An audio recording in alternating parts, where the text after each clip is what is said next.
welcome to Half the Battle. Like I mentioned in my sub-team lists, there weren't really enough different factions in G.I. Joe to make both the best and worst list of them. So instead, we're doing one list ranking them from worst to best. But there are some rules. I'm only counting factions that appeared during the original G.I. Joe run. That means there's no Red Shadows from Action Force, no Iron Army from Sergeant Savage, and no Scar from G.I. Joe Extreme, thank God. Also, no Mask or Venom from the later comic crossovers. And I still don't consider Cobra a faction either. I also made the difficult decision to not include dinosaurs, even though they could be considered their own faction from the Dino Hunter set, so no Gary. I'm sorry folks, but I just have to put my foot down. I will give an honorable mention to the Arashikage Ninja Clan, but it's hard to call them a faction since they broke up into bad guys and good guys, most notably Snake Eyes, Storm Shadow and the various masters on one side, and the Red Ninjas on the other. They are more an idea than a clan at this point. Anyway, on to the list. Number 7. The Lunartics Empire. Yeah, I'm double dipping here since they're also on my worst sub-team list, but they're here for a different reason. Namely because Hasbro didn't use the premise at all. The Lunartics Empire sounds like an ominous threat. An entire empire out there ready to menace the Earth. But instead of invasion ships, foot soldiers, and an evil emperor, we get a bunch of weird-looking bounty hunters.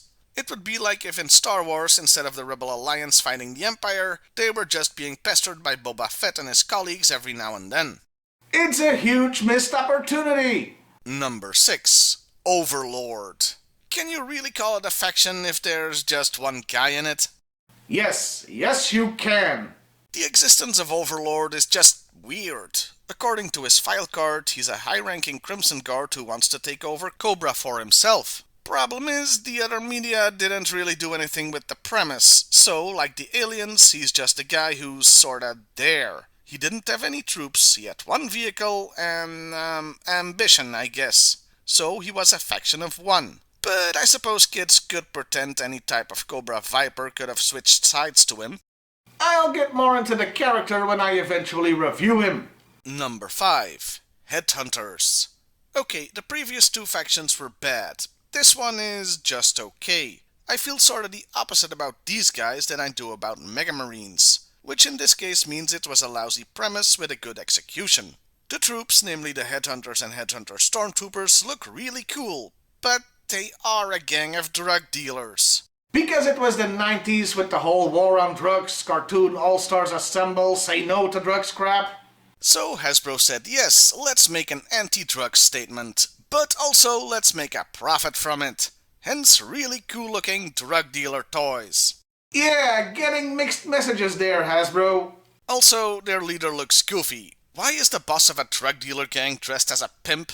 By the way, the counterpart to the Headhunters, the Drug Elimination Force, wasn't on the bad or good sub-teams list, because they were also just okay. A good decision, I feel, since unlike with Tiger Force or Slaughter's Marauders, nobody commented that they wanted the DEF on the list.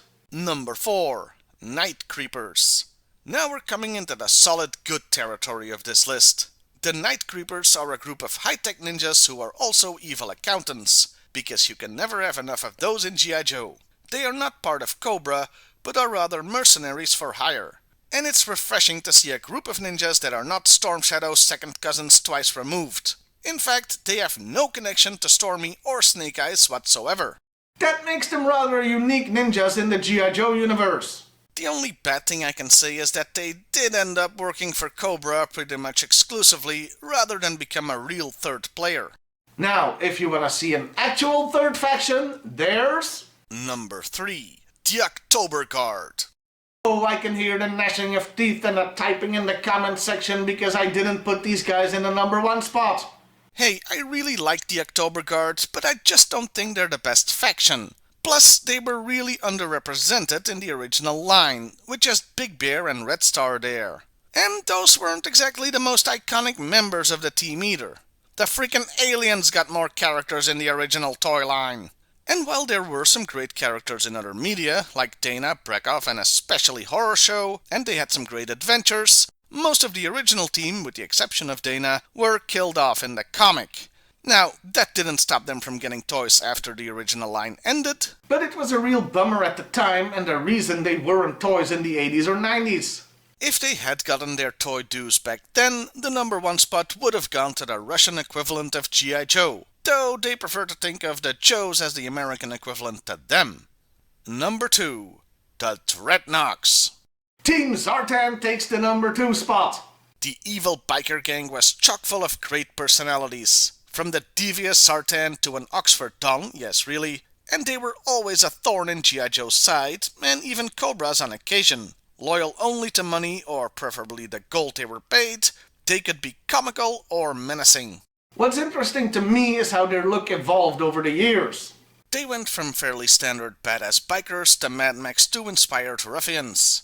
It's amazing how much influence that movie had on pop culture at the time. From Thrasher and Road Pig to the Road Warriors and Demolition. The look was everywhere, and the Dreadnoks pulled it off well, especially with the Thunder Machine. Though the least said about Ninja Zartan, the better. And like the October Guard, they remained very much a part of the more modern toy lines. And my number one favorite faction are the Iron Grenadiers. From the very beginning, Destro was very much his own man. Though he was Cobra's weapon supplier and advisor, he always had his own agenda, even teaming up with the Joes against Cobra on occasion. Then in 1988 he formed his own faction, dubbing them the Iron Grenadiers, with troops, vehicles, a unique look and everything. From then on, they were a third faction that both the Joes and Cobra would have to contend with. What I love is how he unveiled his new troops in the comic. Namely with a huge invasion of Cobra Island that was having a civil war at the time that also involved the Joes, and having everybody else pretty much piss their pants as he showed up. Plus, he got his objective, the Baroness, without firing a single shot. That's how you make yourself known with authority.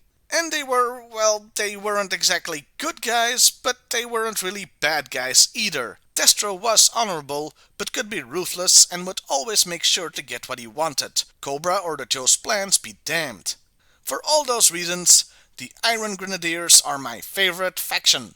Now, you might be saying, but Timmer, you've left out the two most important ones. G.I. Joe and Cobra themselves. Yeah, well, this list is about all the other factions, otherwise these two would take up the top 2 spots, and where's the fun in that? And if you want to know who my favorite out of those two is, well, I'm not exactly dressed as Beachhead here, so draw your own conclusions. And that was the list. Did I leave any out, or do you have a different favorite? Let me know in the comment section below. Well, I'll see you next time, everybody, and hey, why not like, share, and subscribe if that's your thing?